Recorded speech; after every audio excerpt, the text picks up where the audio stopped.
Bismillahirrahmanirrahim. Assalamualaikum warahmatullahi wabarakatuh. Alhamdulillahi ala ihsani wa syukru lahu ala taufiqihi wa amtinani. Wa asyhadu an la ilaha illallah wahdahu la syarika lahu ta'ziman li sya'ni. Wa asyhadu anna Muhammadan abduhu wa rasuluhu da'ila ridwani. Allahumma salli alaihi wa ala alihi wa ashabihi wa ikhwani. Kawan-kawan, rekan-rekan di pelabuhan yang dirahmati Allah Subhanahu wa taala. Kita melanjutkan bahasan kita dari sebelumnya. Kita sudah selesai dari kitab Al-Usul As-Salasah, dan ini sebenarnya adalah kelanjutan dari kitab Al-Usul Salasah, ya. Berkaitan dengan 4 kaidah penting yang berkaitan dengan tauhid. 4 kaidah penting yang berkaitan dengan tauhid. Dan ini adalah buku mukaddimah sebelum seorang pelajari kitab tauhid karya Syekh Muhammad bin Abdul Wahhab rahimahullahu taala. Adapun 4 kaidah ini berkaitan tentang bagaimana hakikat kesyirikan yang terjadi di zaman Nabi sallallahu alaihi wasallam, yaitu di kalangan musyrikin Arab, ya. Saya akan memberikan gambaran tentang buku ini isinya apa, ya. Jadi Al-Qawaidul Arba'.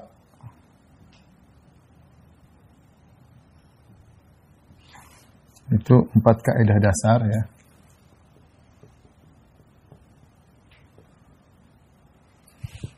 Dalam memahami tauhid, ya.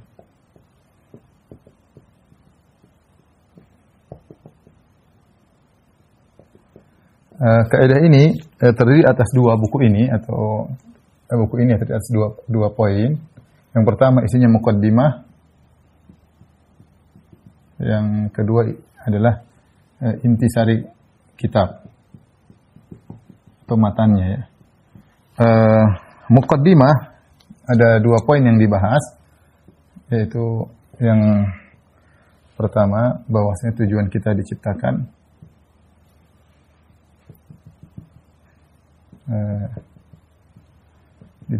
adalah untuk beribadah kepada Allah.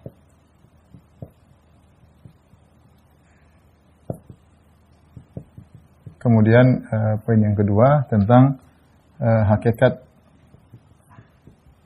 millah Ibrahim, ya, yang kita diperintahkan untuk mengikutinya.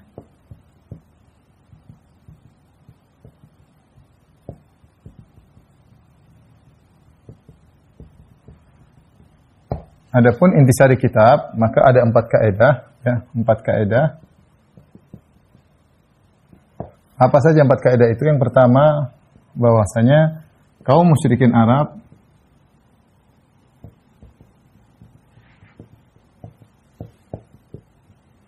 mengakui rububiyah Allah.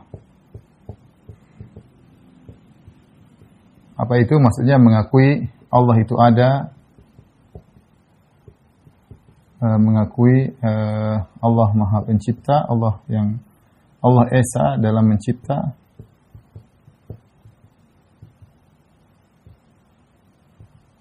Kemudian juga Allah Subhanahu wa taala Allah memberi rezeki dan lain-lain. Ini kaidah yang pertama, ya, yang termaktub dalam buku ini.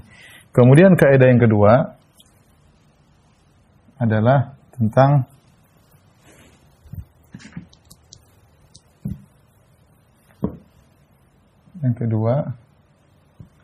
yaitu bahwasanya hakikat kesyirikan mereka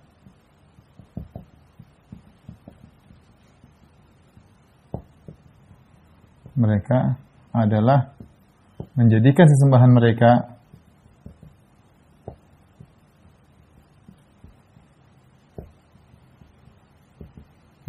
sebagai pemberi syafaat bagi mereka di sisi Allah,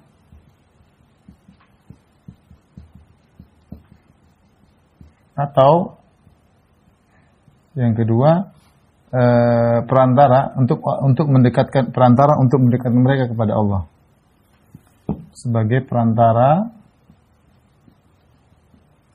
untuk mendekatkan mereka kepada Allah.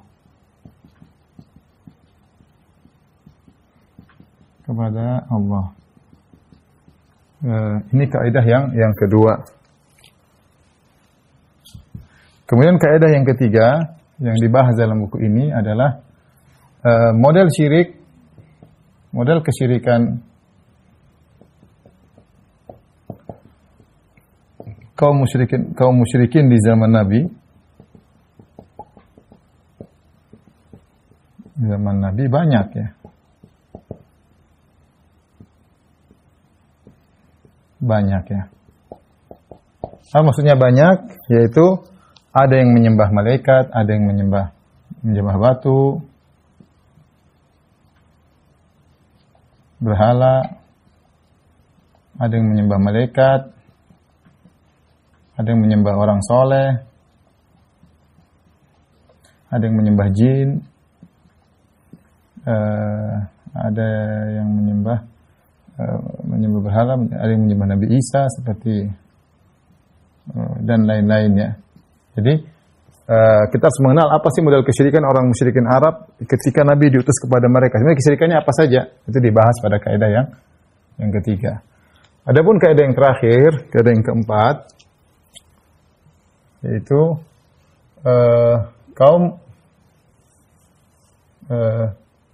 sebagian kaum musyrikin zaman sekarang atau orang-orang musyrik zaman sekarang lebih parah dari kaum musyrikin zaman Nabi SAW.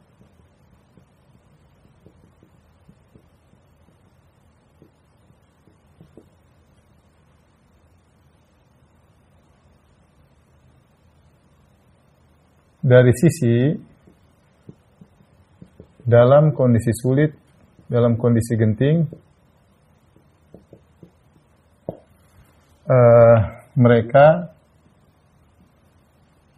tetap syirik. Adapun kaum musyrikin Arab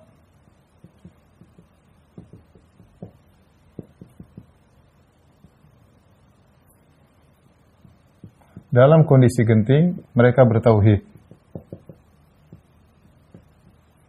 Mereka bertauhid. Inilah kaidah keempat yang sebagai penutup kitab ini. Ya, saya ulangi. Inilah al-qawaidul arba. Qawaidul arba dalam bahasa Arab artinya empat kaidah. Yaitu empat kaidah dasar dalam memahami tauhid. Ya. Yang buku ini kalau kita bagi secara umum ada dua sisi, muqaddimah. Sebagaimana kitab usul salasah ada muqaddimah, ada isinya. Muqaddimah di antara yang dibahas adalah tujuan mengingatkan kita tentang tujuan kita diciptakan adalah untuk beribadah kepada Allah. Kemudian hakikat milah Ibrahim, kita disuruh mengikuti Nabi Ibrahim. Ya, karena tauhid yang sedang kita bahas tauhidnya Nabi Ibrahim. Ya, nanti ada kita bahas insyaallah. Hakikat milah Ibrahim yang kita diperintahkan untuk mengikutinya itu apa? Setelah itu baru masuk intisari kitab. Empat kaidah yang mau dibahas. Yang pertama, kaum musyrikin mengakui rububiyah Allah. Mereka mengakui Allah itu ada, mereka mengakui Allah yang Maha Pencipta, Allah yang memberi rezeki, Allah yang mengatur alam semesta, mereka akui. Yang kedua, hakikat kesyirikan mereka kalau begitu apa? Kalau mereka mengakui Allah Subhanahu wa taala pencipta, lantas hakikat kesyirikan kenapa mereka menyembah selain Allah? Karena mereka menyembah selain Allah sebagai pemberi syafaat bagi mereka di sisi Allah atau sebagai perantara untuk mendekatkan mereka kepada Allah Subhanahu wa taala. Nah, ini kaidah kedua. Kaidah ketiga, model kesyirikan kaum musyrikin di zaman Nabi SAW itu banyak. Ya, ada yang menyembah, jangan disangka menyembah batu doang. Banyak, ada menyembah berhala, ada. Berhala ini pun sebagai simbol orang soleh, seperti Lata. Ada yang menyembah malaikat, menyatakan malaikat putri-putri Allah yang menyembah orang soleh. Ya, ada yang menyembah jin, ada yang menyembah Nabi Isa, ada yang mengatakan Uzair putra Allah dan lain-lain. Dan itu semua musyrikin didapati oleh Nabi di zaman tersebut, baik musyrikin Arab maupun Yahudi maupun Nasrani. Semuanya didakwahi oleh Nabi SAW dan semua menyimpang dalam la ilaha illallah. Kemudian yang terakhir yang keempat, Syekh memberi peringatan bahwasanya sebagian orang musyrik zaman sekarang terjerumus dalam kesyirikan lebih parah daripada kaum musyrikin zaman Nabi SAW. Bukan dari segala sisi, enggak ya, jangan disalahpahami. Tapi dari satu sisi, di mana orang-orang musyrikin zaman dahulu kalau mereka dalam kondisi genting mereka bertauhid. Nanti akan kita sebutkan dalilnya. Mereka dalam kondisi genting mereka membuang seluruh berhala mereka beribadah kepada Allah semata. Sementara orang musyrikin zaman sekarang sebagian mereka justru dalam kondisi genting mereka malah pergi ke penghuni-penghuni kubur, malah mengatakan ya Husain, ya Husain, ya Ali, ya Ali. Mereka lebih parah daripada kaum musyrikin zaman dahulu dari sisi ini ya. Inilah 4 kaidah yang akan kita bahas mudah-mudahan dalam 2 pertemuan. Pada pertemuan pertama saya akan fokuskan pada mukadimah dan kaidah yang pertama insyaallah taala. Baik.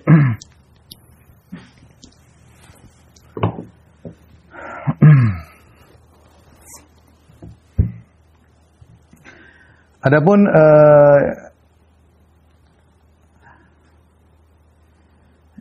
isi dari buku Al-Qawaidul Arba' ya. Syekh Muhammad bin Abdul Wahhab rahimahullahu taala berkata, "As'alullah al-Karim, Rabbal Arsyil Azim, an yatawallaka fid dunya wal akhirah." Beliau buka doa beliau dengan berdoa kepada Allah, aku mohon kepada Allah yang maha mulia, Rabbil Arsyil Azim, Rabbal Arsyil Azim, penguasa arsy yang agung, an yatawallaka fid dunya, agar Allah menolongmu, mengurusimu ya, di dunia maupun di akhirat. Wa an yaj'alaka mubarakan aina ma kunta, dan agar Allah menjadikan engkau berkah dimanapun engkau berada. Wa an yaj'alaka mimman idza u'tiya syakar, dan agar Allah menjadikan engkau seorang hamba yang jika diberi kenikmatan bersyukur. Wa idza butuliya sabar, dan jika diberi ujian bersabar. Wa idza adnaba istighfar, dan jika dia berdosa maka beristighfar. Wa fa inna haula'i tsalath unwanus sa'adah. Sungguh 3 perkara ini merupakan tanda kebahagiaan. Ini buku indah, bukunya tipis banget ya, Qawaidul Arba' ini tipis banget ya. Dibuka dengan doa kepada pembaca ya. Agar pembaca tahu bahwasanya niat Syekh Abdul Wahhab menulis buku itulah baik. Ya, agar tidak salah dalam memahami tauhid, agar tidak terjerumus dalam kesyirikan, karena banyak orang yang tidak mengerti mereka terjerumus dalam kesyirikan. Sebabnya apa? Karena mereka tidak tahu hakikat kesyirikan orang-orang Arab jahiliyah dahulu. Sehingga mereka punya gambaran lain, mereka menyangka orang-orang Arab jahiliyah itu hanyalah menyembah batu begitu saja, menganggap batu pencipta, ya. Padahal tidak demikian. Padahal tidak demikian. Ini perlu dipahami. Karena saya bercerita tentang saya sendiri. Saya dulu waktu masih kecil, masih SD, SMP, ya saya menyangka orang-orang musyrikin Arab dahulu begitu. Betapa bodohnya mereka menyembah batu. Ya, ternyata mereka mengenal Allah. Ternyata mereka mengakui Allah pencipta. Ternyata mereka juga haji. Ternyata mereka juga umroh. Ya, ternyata mereka menjadikan berhala itu sebagai simbol saja dari orang soleh. Ternyata dan ternyata. Nah, ketika kita mengetahui hakikat kesyirikan orang-orang jahiliyah dahulu, kita lebih mudah menghindar dari kesyirikan. Dan kita lebih mudah untuk mentahqiq, merealisasikan tauhid. Karena kita ngerti hakikat kesyirikan orang-orang terdahulu. Inilah tujuan dari buku ini. Maka Syekh membuka dengan doa, Syekh Muhammad bin Wahhab rahimahullahu taala, semoga Allah merahmatinya dengan rahmat yang luas ya. Beliau mengatakan, as'alullah al-karim, aku mohon kepada Allah yang maha mulia, Rabbal Arsyil Azim, yang menguasai arsy yang maha agung, an yatawallaka fid dunya, agar Allah menolong kau di dunia dan akhirat. Bukan cuma di dunia, di akhirat juga penting. Kemudian dia berdoa lagi, wa an yaj'alaka mubarakan aina ma kunt, dan agar Allah menjadikan engkau berkah dimanapun berada. Ini penting karena seorang dikatakan berkah, yaitu benar-benar dimanapun dia berada dia bermanfaat. Dimanapun dia berada waktunya bermanfaat, tidak ada waktu terbuang-buang. Makanya di antara kenikmatan anugerah yang Allah berikan kepada Nabi Isa ucapkan ketika dia masih kecil digendong oleh ibunya, dia menyebutkan nikmat-nikmat yang Allah berikan kepada dia, di antaranya dia berkata, wa ja'alani mubarakan aina ma kuntu. Sungguhnya Allah menjadikan aku berkah dimanapun aku berada. Sebagian ahli tafsir menafsirkan bahwasanya Allah menjadikan dia muallim, guru. Makanya kalau kita buka di Bible atau Injil masih dijelaskan ya guru ya. Itu di antara yang tidak dirubah, bahwasanya Nabi Isa dulu dikenal sebagai guru. Dimanapun dia berada, dia berkah. Dimanapun dia berada, dia mengajarkan ilmu. Dimanapun dia berada, dia mengajarkan ilmu. Ya. Oleh karenanya, sebagian ulama-ulama kita, ya seperti contoh guru kita Syekh Abdul Razak, hafizahullah ta'ala, kalau kita ketemu dengan dia dimanapun dia bersafar, dia pasti menyempatkan pengajian meskipun itu cuma bertiga, meskipun itu cuma berempat. Habis sholat ada kata-kata meskipun cuma 10 menit, habis sholat ini, meskipun itu sedang berjalan-jalan, meskipun saya dengan dia dan kawan-kawan kita sedang berjalan-jalan lagi kemana, ke taman kayak kemana kayak, tetap saja tidak ada waktu yang pergi begitu saja tanpa ada nasihat ya. Di antara dalilnya adalah bagaimana sifatnya Nabi Isa alaihissalam, beliau selalu menyampaikan apa? Nasihat. Dan beliau adalah seorang guru sehingga beliau dikatakan berkah. Kata beliau, wa ja'alani mubarakan aina ma kunt. Dan Allah menjadikan aku berkah dimanapun aku berada. Oleh karenanya ketika kita diberkahi oleh Allah Subhanahu wa taala, kita diberkahi dalam banyak urusan. Harta kita berkah, kemudian umur kita berkah, waktu kita berkah, ya. Pandangan kita berkah, pendengaran kita berkah, ucapan kita berkah. Ini adalah nikmat yang luar biasa. Makanya saya meminta doa kepada Allah, doa yang sangat penting bagi kita semua, yaitu menjadikan kita berkah. Menjadikan kita berkah. Kalau sudah berkah, dimanapun dia bermanfaat. Makanya ketika Nabi SAW pernah memberi teka-teki kepada para sahabat.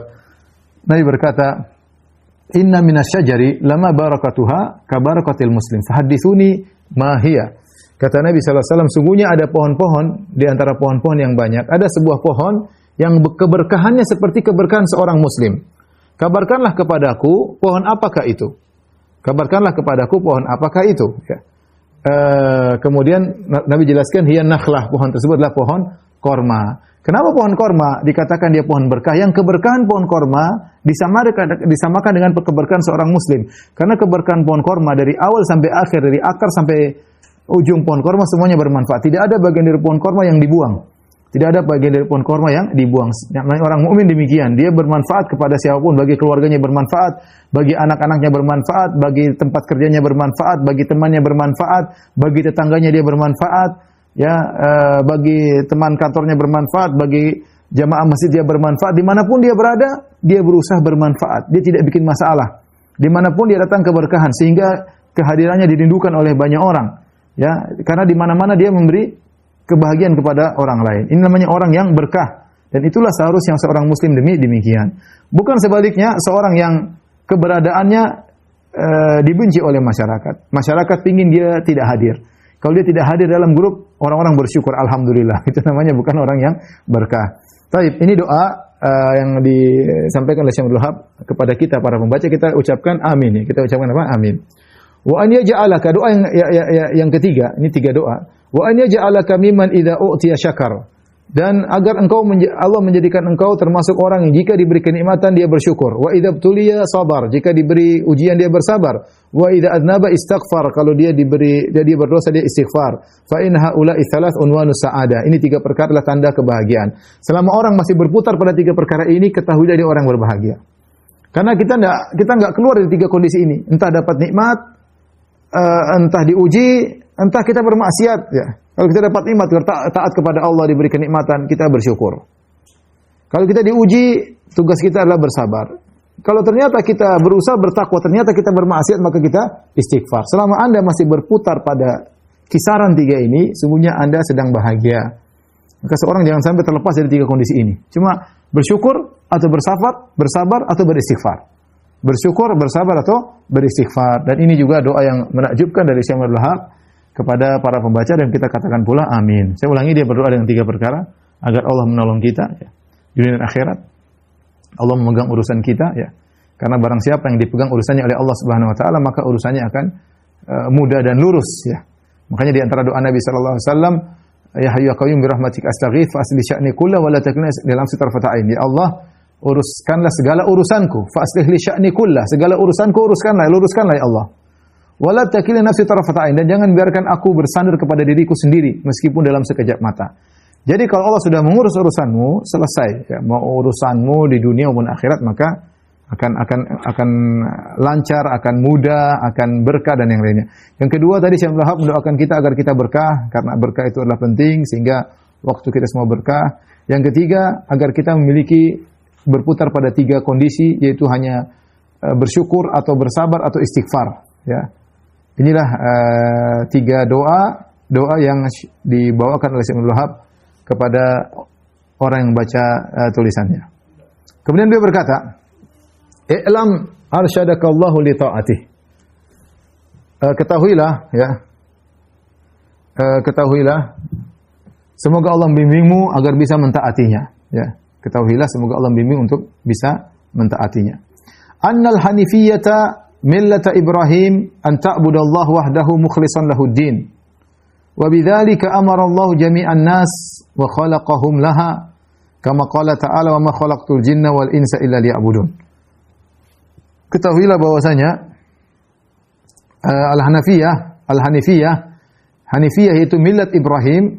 adalah engkau beribadah kepada Allah semata dengan ikhlas kepadanya, mengikhlaskan agama, dan itulah yang Allah perintahkan kepada seluruh manusia. Dan Allah menciptakan manusia seluruhnya untuk perkara demikian. Ya, Allah berfirman, "Ma khalaqtul jinna wal insa illa liya'budun." Tidak aku ciptakan jin dan manusia kecuali hanya untuk beribadah kepada Allah semata. Dan itulah millat Ibrahim, ya. Itulah millat Ibrahim, ya. Di sini muqaddimah yang pertama, ya. Muqaddimah yang pertama yaitu saya ingin menjelaskan tentang tujuan kita diciptakan oleh Allah Subhanahu wa taala. Dialah millah Ibrahim. Ya, wa ma khalaqtul jinna wal insa illa liya'budun. Tidak aku ciptakan jin dan manusia kecuali untuk beribadah kepadaku. Itulah hakikat millah Ibrahim. Kita disuruh untuk mengikuti agama Ibrahim. Nabi Muhammad disuruh untuk ikuti agama Ibrahim. Kata Allah Subhanahu wa taala, "Inna Ibrahima kana ummatan qanitan lillah hanifan wa lam yakun minal musyrikin syakiran li an'umihi ijtabahu hadaw ila siratim mustaqim wa atainahu fid dunya fid dunya hasanah wa innahu fil akhirati laminas salihin." Kemudian thumma auhayna ilaika an ittabi' millata Ibrahim hanifa wa ma kana minal musyrikin. Allah memuji Nabi Ibrahim di akhir surat An-Nahl, sesungguhnya Ibrahim adalah seorang yang qanit, rajin ibadah. Kemudian hanifan. Hanif artinya condong. Hanif condong. Makanya orang yang kakinya miring disebut hanif, ya. Kaki X, ya, disebut hanif. Kenapa? Kakinya miring. Sehingga hanif itu sebenarnya sebagian ulama mengatakan, ada khilaf memang, tapi sebagian ulama mengatakan hanif itu bukan artinya lurus. Hanif itu secara bahasa Arab artinya miring. Miring maksudnya apa? Miring menuju tauhid, jauh dari kesyirikan. Jauh dari kesyirikan. Namanya orang hanif itu orang yang selalu condong kepada tauhid dan benar-benar menjauhkan diri kesyirikan. Itu namanya hanif. Makanya Nabi Ibrahim alaihissalam adalah orang yang sangat kencang terhadap kesyirikan. Ya, dia sangat takut dengan kesyirikan, bahkan menjauhkan diri karena dia hanif. Hanif. Jadi tidak nyerempet kesyirikan. Tapi benar-benar condong jauh daripada kesyirikan.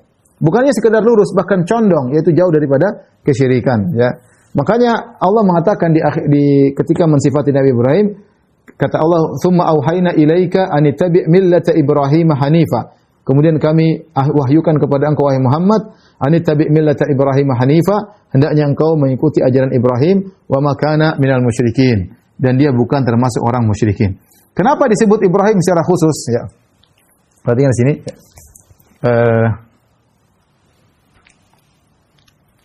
Ini ada mukaddimah dua perkara. Ini satu perkara, ya. Ini satu, saya mohon maaf ini satu perkara. Jadi perkara yang kedua adalah bahwasanya tauhid atau ibadah ada syaratnya. Ya. Tauhid atau ibadah ada syaratnya. Nanti akan disinggung, ya. Syaratnya, ya. Dan bisa batal dengan kesyirikan. Sebagaimana salat bisa batal, syaratnya thaharah. Syaratnya thaharah dan bisa batal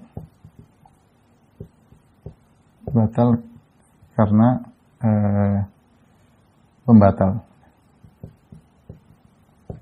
Baik. Ini adalah syarat yang pertama, ya. Tujuan kita diciptakan adalah beribadah kepada Allah, itulah hakikat dari millah Ibrahim, ya. Timbul pertanyaan, kenapa disebut Ibrahim secara khusus? Allah ulang-ulang dalam Al-Qur'an Ibrahim. Allah ulang-ulang dalam Al-Qur'an banyak. Allah ulang-ulang dalam Al-Qur'an tentang Ibrahim. Dan Nabi SAW disuruh ikut Ibrahim, ikut ajaran Ibrahim. Kalau kita lihat dari dua sisi pertama, ya, kenapa, ya, timbul pertanyaan, kenapa? Jawabannya pertama, karena Ibrahim adalah nenek moyang nenek moyangnya Quraisy, nenek moyangnya Nasara dan Yahudi. Semuanya tiga-tiga ini memuliakan Ibrahim. Semuanya memuliakan Ibrahim. Karena nenek moyang mereka. Semuanya memuliakan Ibrahim. Baik musyrikin Arab, Quraisy maupun Nasara maupun Yahudi.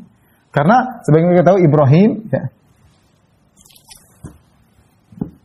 sebagaimana kita tahu Ibrahim, ya, punya anak, ada Ishak, ada Ismail. Dari Ismail turunlah Quraisy. Semua orang Quraisy keturunan Ismail. Dari bawah Ishak ada Yakub. Dan seluruh keturunan Bani Israel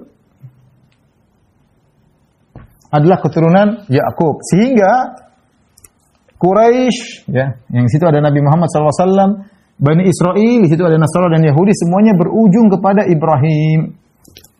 Ya, ketika itu maka Allah ingin bahas Ibrahim itu sebenarnya siapa? Ibrahim itu sebenarnya apa? Siapa? Yang kalian wahai orang-orang Yahudi maupun Nasara maupun Quraisy semua ngaku-ngaku keturunan Ibrahim alaihissalam. Jadi ini sebab pertamanya, ya. Kenapa Allah mengulang-ulangi Ibrahim? Karena Ibrahim adalah nenek moyang mereka semua, ya. Sebab yang kedua, ya. Karena hakikat milah Ibrahim, ajaran Ibrahim adalah tauhid. Adalah tauhid dan jauh dari syirik.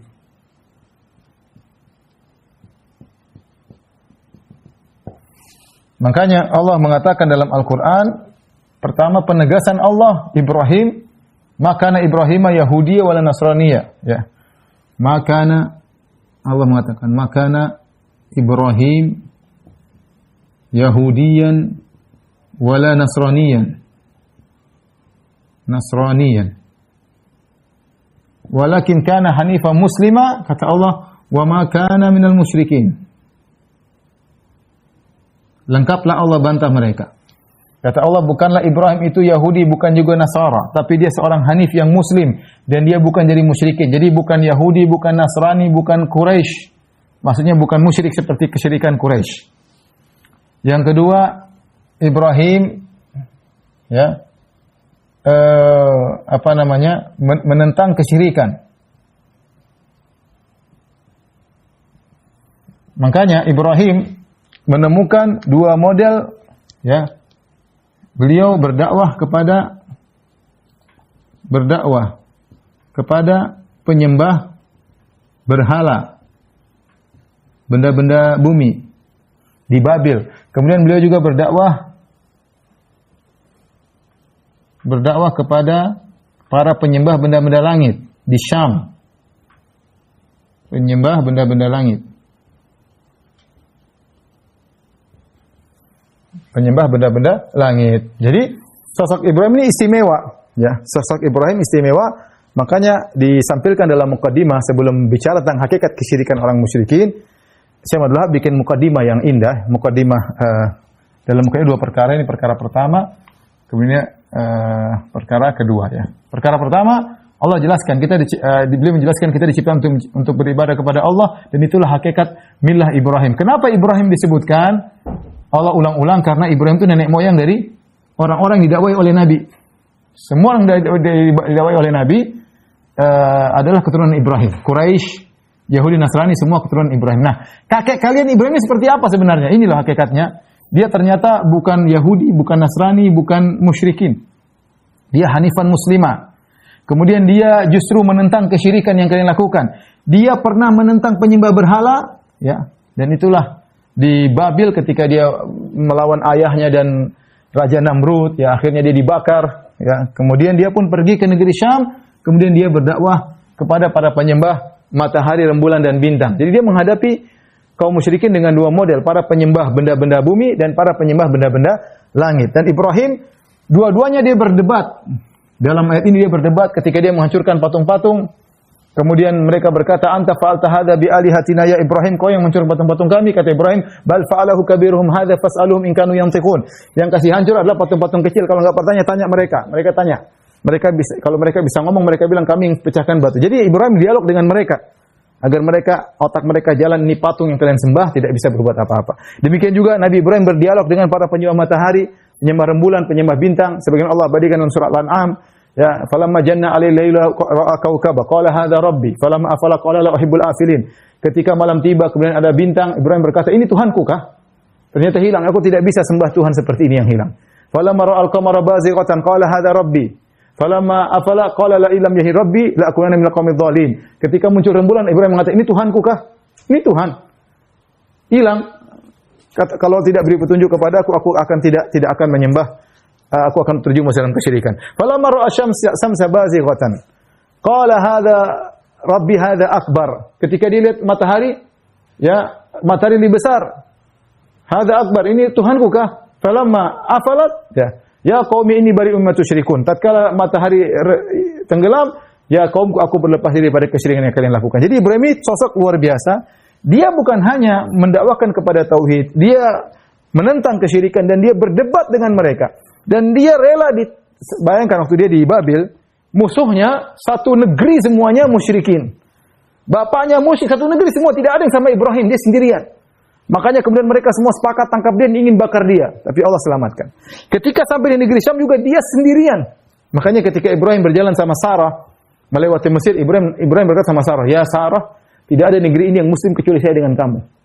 Makanya nanti kalau mereka tanya kepadamu siapa aku, siapa kamu, mereka tanya kepadaku siapa aku, akan mengatakan anti ukhti, engkau saudariku. Maksudnya saudariku sama agama, karena tidak ada yang Islam kecuali saya dengan kamu. Maksud saya Ibrahim dia sendirian tapi dia cuek. Dia sendirian tapi dia cuek mendakwah tauhid meskipun satu kampung semuanya musyrik. Meskipun satu negeri semuanya musyrik, mungkin bapaknya semuanya musyrik. Tapi luar biasa bagaimana kokohnya Ibrahim. Itulah hakikat Ibrahim, ya. Yang kita sebenarnya agama kita, agama Islam adalah mengikuti Ibrahim. Ini mukaddimah yang indah dari Syekh Muhammad Abdul Wahhab rahimahullahu taala. Kemudian dalam mukaddimah tersebut beliau sampaikan juga perkara kedua. Kita bacakan sekarang. Beliau berkata setelah itu, "Fa idza arafta anna Allah khalaqaka li ibadatihi." Jika engkau telah tahu bahwasanya Allah menciptakan engkau untuk beribadah kepadanya, fa'lam annal ibadata la tusamma ibadatan illa ma'a tauhid. Maka ketahuilah bahwasanya ibadah tidak bisa dinamakan dengan ibadah kecuali dengan tauhidnya. Fa'lam annal ibadata la tusamma ibadatan illa ma'a tauhid. Ketahuilah bahwasanya ibadah tidak disebut dengan ibadah kecuali dengan tauhid. Kama anna salata la tusamma salatan illa ma'a taharah. Salat tidak dinamakan salat kecuali dengan bersuci. Fa idza dakhala syirku fil ibadah fasadat. Kalau kesyirikan masuk dalam ibadah maka rusaklah ibadah. Kal hadath idza dakhala fi taharah, sebagaimana kalau hadath masuk dalam bersuci maka batalah salat. Fa idza arafta anna syirka idza khalata al ibadah afsadaha, jika kau tahu bahwasanya kesyirikan jika bercampur dengan ibadah akan merusaknya, wa ahbatal amal, akan merusak amal, wa sara sahibuhu minal khalidina finnar, maka pelaku kesyirikan termasuk dari kekal dalam neraka selama-lamanya. Arafta anna ahamma ma 'alaika ma'rifatu dzalika, maka yang kau tahu yang paling penting bagimu adalah mengetahui apa itu syirik. La'allallaha yukhallisaka min hadhihi syabakah, semoga Allah bisa menyelamatkan engkau dari jeratan syirik tersebut. Wa hiya syirku billahi alladzi qala Allah taala fihi, disyirik kepada Allah, jerat yang berbahaya tersebut syirik kepada Allah, yang Allah berfirman, "Innallaha la yaghfiru ay yushraka bihi wa yaghfiru ma duna dzalika liman yasha." Sungguhnya Allah tidak mengampuni kesyirikan, Allah mengampuni dosa selain kesyirikan. Wa dzalika bi ma'rifati arba'i qawaid dzakaraha Allah taala fi kitabih. Terus bagaimana cara kita mengenal kesyirikan? Hakikat kesyirikan orang musyrikin Arab dengan mengenal 4 kaidah yang Allah telah sebutkan dalam Al-Qur'an. Ini maksud dari buku ini. Jadi saya ulangi, perhatikan sini. Ya. Di sini Syekh Abdul Wahhab mengatakan dia mengkiaskan, jadi maksud dia itu adalah mengkiaskan, bukan mengkiaskan, menganalogikan. Perhatikan sini. Menganalogikan antara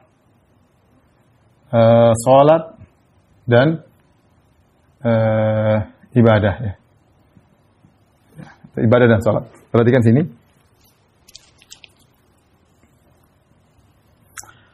Ibadah,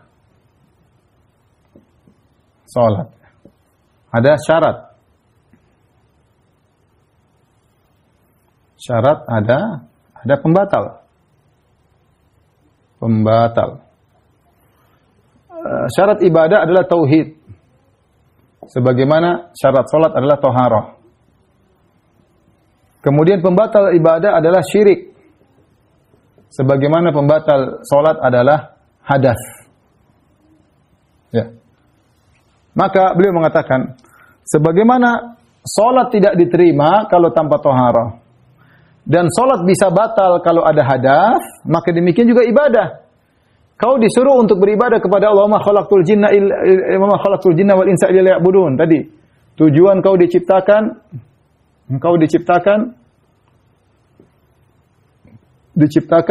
adalah untuk beribadah. Nah, ibadah ini ada syaratnya, ada pembatalnya. Syaratnya harus kau bertauhid. Kalau kau tidak bertauhid, tidak akan terima ibadah. Sebagaimana orang-orang musyrikin, kata Allah, ma mana'ahum an tuqbala minhum nafaqatum illa annahum kafaru billahi wa birasulih. Tidaklah mencegah mereka untuk diterima amalan mereka, kecuali nafkah mereka, kecuali karena mereka kufur kepada Allah Rasulnya. Jadi kalau tidak ada tauhid, tidak diterima ibadah. Namun ingat, kalau kau sudah beribadah, ibadahmu bisa batal dengan kesyirikan. Sebagaimana salat bisa batal dengan hadas. Nah, maka mau tidak mau kau harus mengenal ini hakikat syirik. Apa hakikatnya? Hakikatnya apa? Nah, untuk mengenal hakikatnya ini, ya, maka perlu mengenal 4 kaidah dalam Al-Quran. Itulah poin pembahasan dari Qawaidul Arba'. Saya ulangi lagi, ikhwan, dengan singkat ya. Mudah-mudahan bisa dipahami ya. Saya berharap buka mukaddimah dengan bahas tentang tujuan kita diciptakanlah untuk beribadah. Perhatikan. Dan sebenarnya tujuan ini sudah disinggung karena itulah agama Ibrahim yang kita disuruh untuk memerintahkan. Diperintahkan untuk ikuti Ibrahim. Tujuan kita beribadah kepada Allah itu adalah milahnya Ibrahim. Kenapa Allah sebutkan khusus Ibrahim? Karena Ibrahim ini spesial. Ibrahim ini adalah nenek moyang dari Quraisy, dari Yahudi, dari Nasara, semuanya keturunan Ibrahim. Kemudian Ibrahim ini spesial kenapa? Dia boleh kita bilang bapak tauhid. Dia tidak pernah syirik sama sekali, dia memecahkan patung-patung, dia bersendirian berdebat dengan para penyembah berhala dan berdebat dengan para penyembah benda-benda langit. Ibrahim sendirian.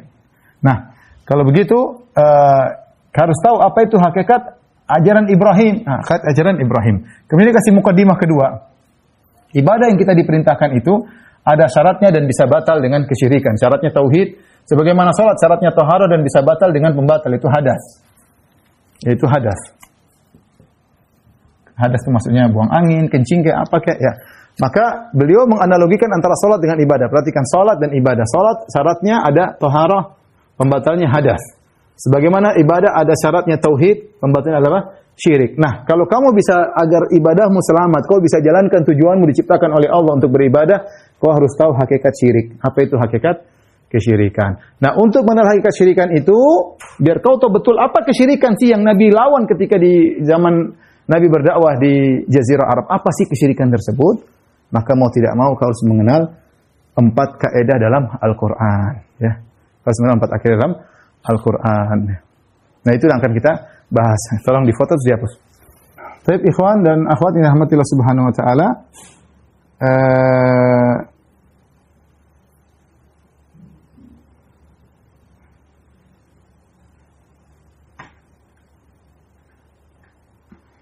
Kita lanjutkan. Kemudian barulah Syekh Abdul Wahab rahimahullahu ta'ala masuk pada kaidah yang pertama. Masuk dalam kaidah yang pertama. Ya. Al-qaidatul ula. Kita katakan insyaallah pada kesempatan kali kita akan bahas kaidah yang pertama ya. Adapun kaidah kedua, tiga, empat insyaallah pertemuan berikutnya. Insyaallah cuma 2 pertemuan ya. Al-qaidatul ula, kaidah yang pertama. An ta'lama annal kuffara alladziina qatalahum Rasulullah sallallahu alaihi wasallam muqirruna bi anna Allah ta'ala huwal khaliqul mudabbir. Hendaknya kau tahu bahwasanya orang-orang kafir yang Rasulullah SAW perangi mereka, ternyata mereka mengakui bahwasanya Allah Subhanahu wa taala dialah pencipta. Dialah pengatur alam semesta. Ya. Wa anna dzalika lam yudkhilhum fil Islam. Ternyata pengakuan mereka tersebut, Allah Maha Pencipta, Allah pengatur alam semesta, tidaklah memasukkan mereka dalam Islam. Wa dalil qauluhu ta'ala. Jadi perhatikan, Syekh Abdul Wahab mengatakan ini kaidah semua berdasarkan Al-Qur'an. Ini bukan dari otak beliau sendiri. Tidak, ini semua berdasarkan apa? Al-Qur'an. Maka semua kaidah ini ada Al-Qur'annya. Bukan pakai logika-logikaan, enggak, Al-Qur'an. Wa dalil qauluhu ta'ala, adapun dalil akan hal ini bahwasanya pengakuan mereka Allah Maha Pencipta, Allah Maha Pencipta tidak membuat mereka masuk dalam Islam adalah firman Allah, "Qul may yarzuqukum minas sama'i wal ard." Katakanlah Muhammad, tanyakan kepada mereka, "May yarzuqukum minas sama'i wal ard?" Siapakah yang memberi rezeki kepada kalian dari langit dan bumi? Amman yamlikus sam'a wal absar? Wa may yukhrijul hayya minal mayyit wa may yukhrijul mayyita minal hayy wa may yudabbirul amr fasayaquluna Allah. Faqul afala tattaqun? Katakanlah Muhammad, siapakah kepada orang musyrikin Arab, siapakah yang beri rezeki kepada kalian dari langit dan bumi? Siapakah yang menguasai pendengaran dan penglihatan? Siapakah yang mengeluarkan yang hidup dari yang mati dan mengeluarkan yang mati dari yang hidup? Wa may yudabbirul amra, dan siapa yang mengatur segala urusan di alam semesta ini? Fasayaquluna Allah, mereka akan mengatakan Allah yang semuanya ini. Faqul afala tattaqun? Kenapa kalian tidak bertakwa kepada Allah Subhanahu wa taala? Ini poin yang pertama, ya. Bahwasanya kaidah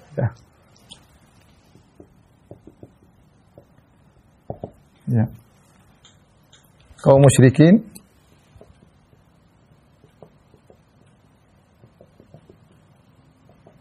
Arab mengakui rububiyah Allah.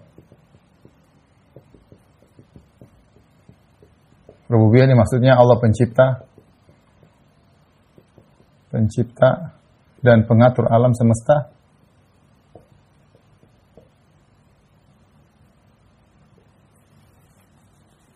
Mengatur alam semesta. Ya. Kaum musyrikin Arab mengakui rububiyah Allah pencipta dan pengatur alam. Akan tetapi pengakuan tersebut tidak menjadikan mereka muslim. Mereka muslim.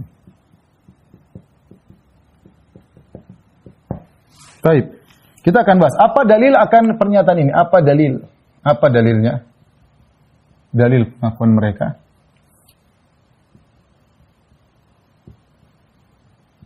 Banyak sekali dalilnya. Ya. Perhatikan.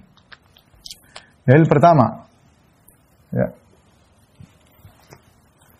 Mereka mengakui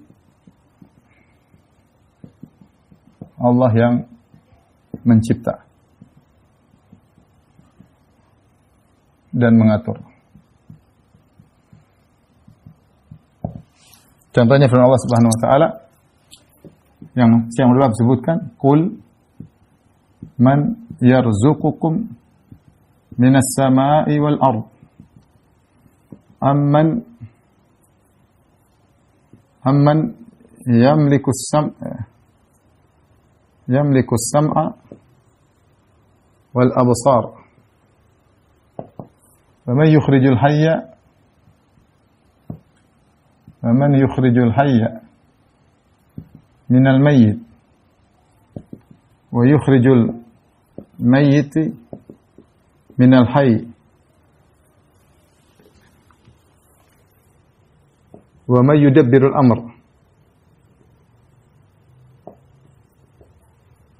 فسيقولون الله.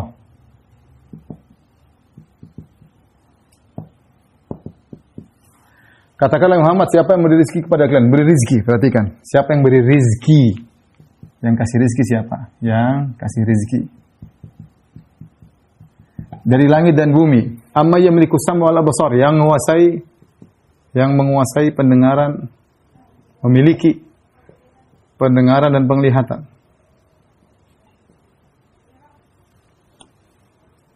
Dan penglihatan.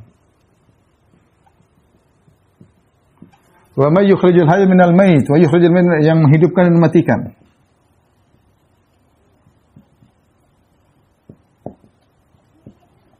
dan mematikan. Wa may yudabbirul amr, yang mengatur alam semesta, yang mengatur segala urusan. Fasayaquluna, mereka mengatakan Allah. Lihat sini. Ini ayat jelas sekali. Tanya sama mereka, siapa yang beri rezeki, siapa yang menguasai penglihatan, pendengaran, siapa yang menghidupkan, matikan, siapa yang ngatur urusan? Jawabannya Allah. Mereka jawab Allah. Dan mereka jawabnya tidak ragu. Fasayaqul, maka mereka akan mengatakan Allah. Tidak mikir-mikir dulu. Mereka bilang Allah. Terus kata mereka Allah. Mereka jawab dengan langsung dengan Allah. Dalam ayat yang lain, ya. Wala in sa'altahum man khalaqas samawati wal ard. Sayaquluna Allah. Kalau kau bertanya kepada mereka, siapa yang menciptakan langit dan bumi, mereka mengatakan Allah. Ayat yang lain, wala in sa'altahum man khalaqahum. Sayaquluna Allah. Kalau kau bertanya kepada mereka, siapa yang ciptakan mereka? Mereka jawab Allah Subhanahu wa taala. Siapa ciptakan bumi? Mereka jawab Allah. Dalam ayat yang lain, Allah Subhanahu wa taala berfirman, ya, dalam surat Al-Mu'minun, ya. Sebentar.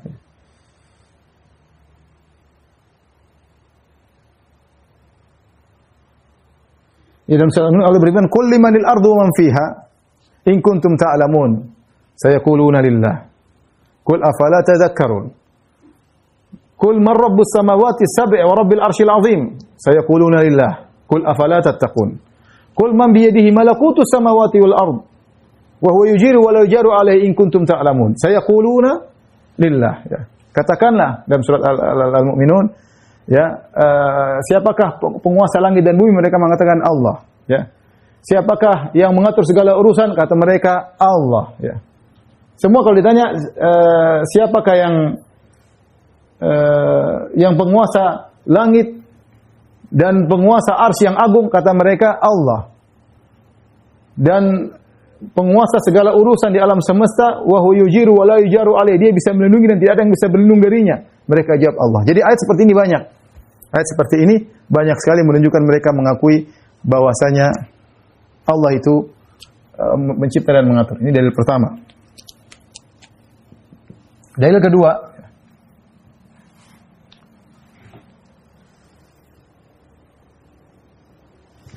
dalam kondisi genting mereka berdoa kepada Allah.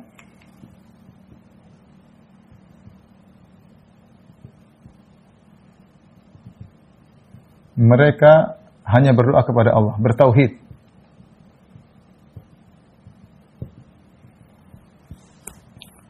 Allah berfirman di antaranya, wa idza raqibu fil fulki da'allaha mukhlishina lahuddin falamma najjahum ilal barri idahum yusyrikun. Kata Allah, jika mereka berlabuh di lautan, di atas perahu, di atas kapal, tahu-tahu kemudian ombak sangat besar, ya. Ombak sangat besar, maka mereka da'allaha mukhlishina lahuddin, mereka ikhlas kepada Allah Subhanahu wa taala. Semua berhala mereka sembah. Jadi mereka ikhlas. Ketika mereka dalam kondisi genting, mereka kembali kepada Allah. Lihatlah ketika Abraha ingin menyerang Ka'bah. Kemana? Mereka segera ke Ka'bah berdoa, kemudian mereka tinggalkan. Mereka tidak pergi ke berhala-berhala. Mereka serahkan kepada Allah dalam kondisi genting. Maka Allah menyelamatkan mereka. Demikian juga, ma bikum min ni'matin fa minallah, tsumma idza massakumudz dzurru fa ilaihi taj'arun. Ya.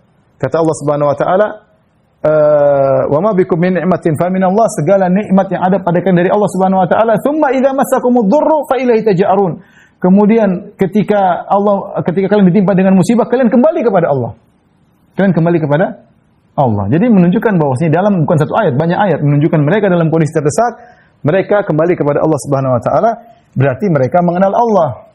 Berarti mereka terkadang bertauhid kepada Allah. Dalil yang ketiga, mereka juga beribadah kepada Allah. Mereka beribadah kepada Allah. Beribadah kepada Allah meski bercampur bid'ah dan syirik. Dalilnya apa? Banyak sekali dalilnya. Kalau kita baca sirah, antum belajar sirah, antum tahu kaum musyrikin berhaji. Musyrikin mereka tiap tahun haji. Makanya Nabi berdakwah di Mina. Dakwah mereka bukan untuk percaya sama Allah, tapi untuk bertauhid kepada Allah. Mereka umrah. Mereka tawaf ya. Mereka ibadah. Dalam hadis juga mereka terkadang iktikaf. Seperti hadis Umar bin Khattab mengatakan, ya Rasulullah, saya dulu waktu zaman jahiliyah pernah pernah bernazar untuk iktikaf di Masjidil Haram waktu masih zaman jahiliyah. Apakah sekarang saya tunaikan? Kata Nabi, tunaikan. Umar ketika musyrik bernazar iktikaf di Masjidil Haram. Adapun mereka haji banyak sekali, mereka berbedanya orang musyrikin Arab kalau mereka sedang berhaji. Untuk orang-orang Quraisy mereka wukufnya bukan di padang Arafah, mereka wukufnya di Muzdalifah. Kata mereka, kami ini orang-orang humus, yaitu orang rajin beribadah, mutahammisin, maka kami tidak mau keluar ke daerah halal. Arafah daerah halal, maka kita di Muzdalifah saja daerah haram. Jadi adapun orang lain yang orang musyrikin yang lain selain Quraisy, mereka ketika berhaji, orang-orang musyrikin lain selain Quraisy, mereka berhaji, mereka wukufnya di padang Arafah. Tapi intinya mereka hajian, cuma mereka kecampur dengan syirik, campur dengan bid'ah. Makanya kalau mereka tawaf, mereka telanjang. Kenapa telanjang?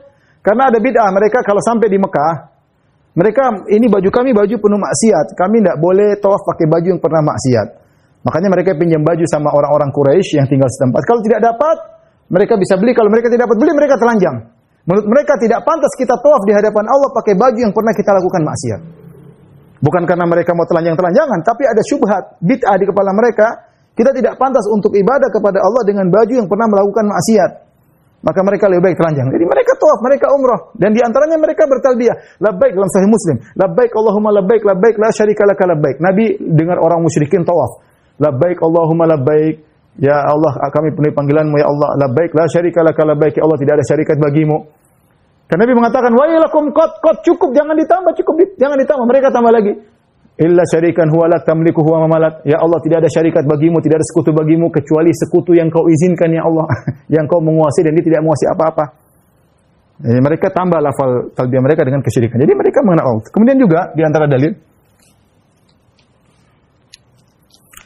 bahwasanya ini yang keempat, banyak orang musyrik yang namanya Abdullah. Abdullah artinya apa? Hamba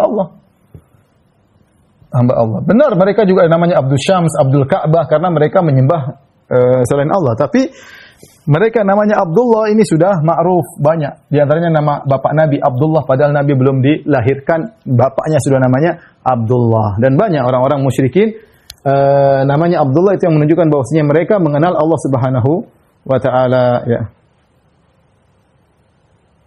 Kemudian juga di antaranya Allah Subhanahu wa ta'ala menamakan mereka beriman. Yang kelima, Allah sebut mereka beriman.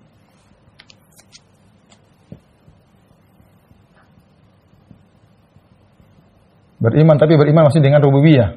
Dalam surat Yusuf ayat 106 kata Allah Subhanahu wa ta'ala, "Wa ma yu'minu aktsaruhum billahi illa wa hum musyrikun." Tidaklah kebanyakan mereka beriman kepada Allah kecuali mereka musyrik. Perhatikan, tidaklah tidaklah mayoritas mereka beriman. Mereka beriman kecuali mereka musyrik.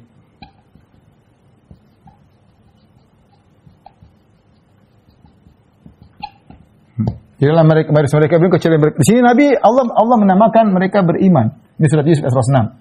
Kalau antum buka buku tafsir, semua buku tafsir yang bersanad, Ibnu Katsir atau tafsir Tabari, semuanya mencantumkan perkataan Ibnu Mas'ud. Maksudnya mereka beriman, yaitu mereka beriman Allah Maha Pencipta, Allah Maha Pemberi rezeki.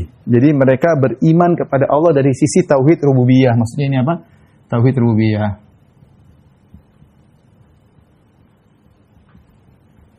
Baik, yang terakhir saya tutup ini, dalam kondisi genting mereka hanya berdoa kepada Allah.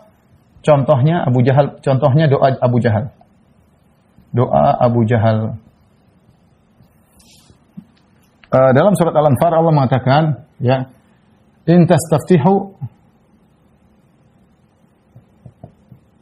Faqad ja'akumul fath.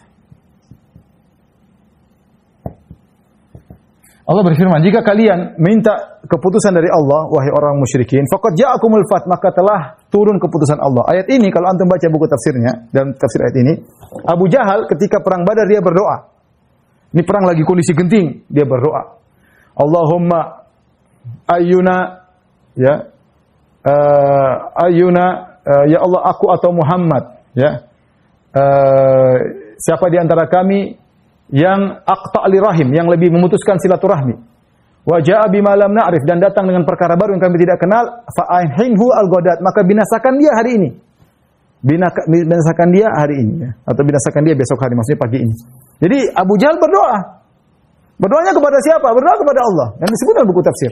Dia berdoa, ya Allah, aku atau Muhammad, mana di antara kami yang lebih parah memutuskan silaturahmi? Mana di antara kami yang mendatangkan perkara baru dalam agama? Maka binasakan dia. Yang dibinasakan siapa? Abu Jahal. Maksudnya Abu Jahal juga berdoa kepada siapa? Kepada Allah. Dan kalau antum lihat dalam buku sirah banyak sekali, ya, banyak sekali, mau Abu Jahal, mau abu-abu lainnya, mereka seringkali bersumpah wallahi banyak sekali. Ya. Lihat dalam buku-buku sejarah. Seringkali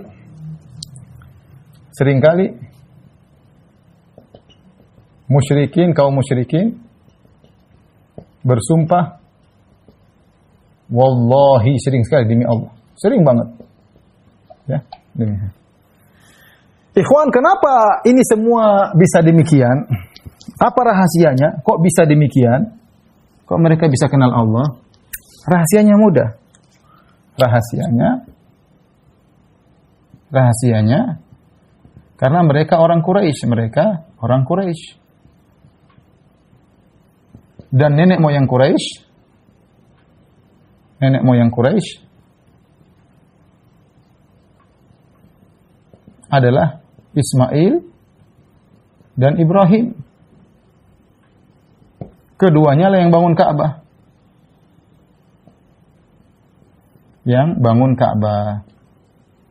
Ya wajar. Jadi mereka kenal Allah karena nenek moyang mereka yang bangun Ka'bah. Makanya mereka mengagungkan Ka'bah karena itu Ka'batullah, Ka'bahnya Allah, ya. Mereka tahu, ya. Tambah lagi 6, satu lagi mungkin tambah 7. Ya, kisah Abraha. Mungkin saya agak lupa, ya. 7. Kisah Abdul Muttalib, kakek Nabi, dengan Abraha. Ketika Abraha datang ke kota Mekah dan dia kemudian bermarkas di Khulais kalau nggak salah, kemudian dia mencuri onta-ontanya Abdul Muttalib, 200 ekor onta. Maka Abdul Muttalib datang menuju Raja Abraha. Orangnya karismatik. Ketika Abraha lihat Abdul Muttalib, tadinya duduk di singgasananya karena Abdul Muttalib orang yang gagah, pemimpin kota Mekah, karismatik. Makanya dia turun dari singgasananya duduk bersama Abdul Muttalib. Dia bilang, ada apa? Abdul Muttalib mengatakan, Raja, engkau telah mengambil onta-ontaku, tolong kembalikan. Maka Abraham mengatakan apa? Saya tadi waktu lihat kau pertama, saya pikir kau datang ini untuk membela agamamu, membela Ka'bahmu, membela kebanggaan sukumu, kalian semua membanggakan Ka'bah. Ternyata kau datang ke sini ngurusin ontamu. Apa jawaban Abdul Muttalib? Ana Rabbul Ibil, aku pemilik onta-onta. Kembaliin dong. Walil Ka'bah Rabbun yahmiha, Ka'bah itu ada Tuhan yang akan menjaganya. Ya, Allah maksudnya. Selesai. Jadi ini semua dalil bahwasanya orang musyrikin tahu tentang Allah. Mereka juga terkadang bertauhid, mereka juga menyembah Allah. Timbul pertanyaan, kenapa mereka musyrik? Maka itu jawabannya nanti pertemuan berikutnya. Wallahu a'lam bishawab. Baik, demikian saja kajian kita kawan-kawan di Perabuhat. Insyaallah kita lanjutkan bulan depan pada pertemuan yang terakhir tentang Qaulul Arba', insyaallah pada pertemuan berikutnya. Kurang lebih saya mohon maaf. Wabillahi taufiq wal hidayah. Assalamualaikum warahmatullahi wabarakatuh.